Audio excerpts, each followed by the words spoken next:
Ni wiki mpya wapendwa, lakini wiki hii mimi nataka kuwa na moyo safi. Kwa hiyo sitaki kusikia malalamiko, sitaki kusikia maneno kutoka kwa mtu yoyote yule. Sitaki kusikia fulani kasema hivi, fulani kafanya vile, fulani ka ninyima hiki, fulani mchoyo, fulani hataki kunisaidia. Kwa sababu naamini msaada mtu anatoa kwa moyo wake kama akiamua, na mtu kama hajaamua kukusaidia basi pengine hataki tu kukusaidia, jisaidie mwenyewe. Au inawezekana pia hayuko kwenye nafasi ya kukusaidia. Alafu pia sio kila mtu ambaye ana kitu fulani ana uwezo wa kumsaidia kila mtu, kwa sababu watu wana malengo yao katika maisha.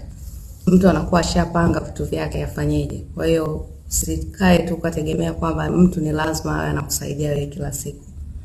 Na vile vile nataka kuona mambo meupe.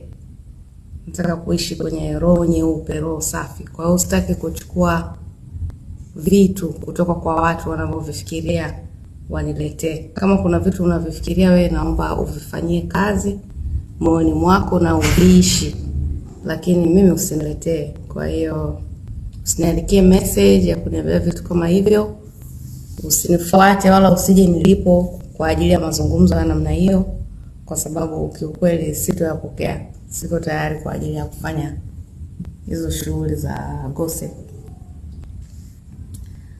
Kwa hivyo wiki hii tu nipo jikoni napika, najiangalia, najipenda na naishi maisha yangu. Kwa hiyo jamani, sitaki maneno, sitaki umbea.